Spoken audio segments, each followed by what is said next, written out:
You ever have that feeling? You know exactly what you need to do to change something. You've made a plan. You are aware. And yet, you find yourself doing the exact same thing over and over again. It is one of the most maddening parts of being human. And it's a massive challenge if you're trying to lead a team. In fact, this is the exact problem a manager was facing, stuck in a loop that just didn't make any sense. So this manager goes to their coach and they're just at their wits' end. They lay it all out. We have these great conversations, people have insights, they commit to doing things differently, and then it's like the conversation never even happened. Nothing changes. To really get to the bottom of this paradox, the coach asked for a specific example. And that's when the manager brought up Alex, a classic case of good intentions just completely falling flat. So here's the cycle, as the manager explained it. Alex is a great employee, but he always takes on too much. And in their coaching sessions, he gets it. He totally sees the pattern, he agrees he needs to set boundaries, he even makes a solid plan to start delegating. And then, sure enough, the very next day, someone asks him to jump on a new project. He says yes, gets completely overwhelmed, and the whole cycle just starts all over again. The manager was just stumped. The coach listened to all this and then offered a new word for what was going on here: impasse. Now, an impasse isn't about being lazy or not having willpower. It's something much, much deeper. It's a hidden conflict between two parts of a person's personality, a conflict that was set up so long ago that it's basically invisible now. So, what are these two conflicting parts that are causing this internal gridlock?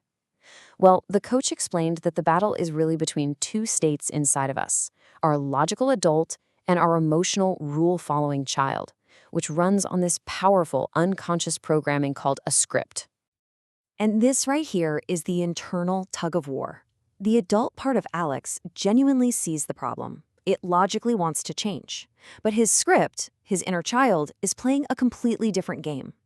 It's following these invisible rules, driven by really deep fears, like the fear of being abandoned or losing his sense of worth. But where in the world do these incredibly powerful scripts even come from? As the manager was learning, they are not random at all. They're actually rooted in these critical decisions we make about how to survive and feel safe when we're very, very young. And this was the huge aha moment for the manager. Suddenly, the problem wasn't about Alex being unreliable. It was actually kind of tragic. Alex wasn't choosing to fail. He was just unconsciously following a program he wrote for himself as a little kid just to feel safe and loved. So what does one of these invisible rules actually sound like? Well, the script might be whispering, "My worth is based entirely on how much I do." Or maybe, "If I say no, people will leave me." Or a big one, "I have to prove I can do everything myself." These aren't just thoughts. For the child part, they are life or death truths. And this is the absolute key takeaway. You cannot logic your way out of a script. The manager had been coaching Alex's adult, but it was Alex's terrified inner child who was actually in the driver's seat. And until that child feels safe enough to make a new decision, nothing is ever going to change. Okay, so if logic is off the table, what's the answer? This is when the coach introduced a whole new framework, a toolkit for the manager designed to create the conditions for real change. It's called the 3 Ps. So, the 3 things a person absolutely needs to even begin to challenge a deep-seated script like this are permission, protection, and potency. You can think of them as creating a safe container for that inner child to even consider a new way of being. All right, first up, permission. Now, this is not just saying, "Hey, it's okay for you to say no." The adult already knows that. This is a much deeper communication. It tells the child, "You have my full support to break this old, scary rule. I will not think less of you or abandon you if you do it." Next is protection. Because as soon as someone like Alex even tries to break that rule, a harsh, critical voice inside his head is going to start screaming, "You can't do that. You'll be in trouble." Protection is the manager acting as a strong, steady, external voice that says, "No, you are safe, you are okay, even as you do this new, scary thing."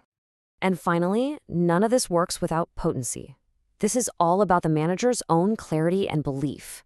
If the manager secretly, deep down, thinks Alex's worth is tied to his crazy workload, Alex's child will sense it in a heartbeat.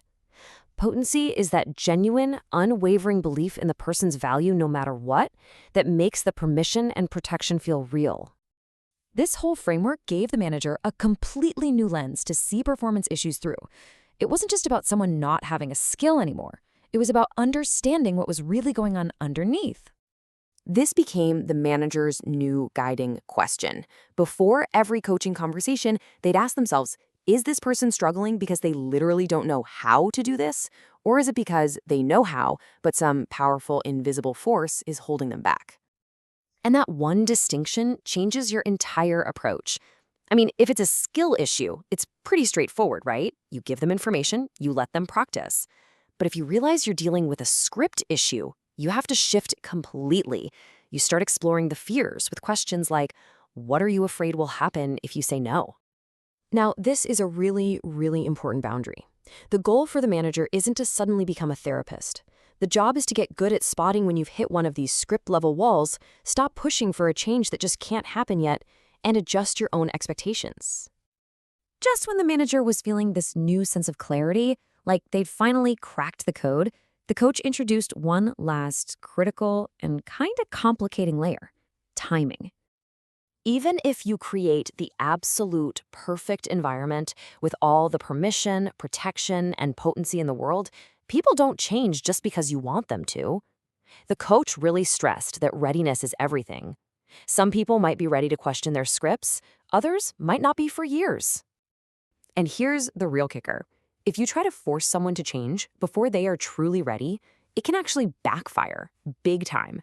It can make them dig in their heels and cling even tighter to those old, familiar patterns, making the whole situation worse. And this leaves our manager, and all of us, really, with a massive, difficult question. If you have to tailor your approach to each person's individual readiness for change, how on earth do you do that in a way that's fair to everyone? How do you support one person's slow journey without it looking like favoritism? That right there is the complex, messy art of real leadership.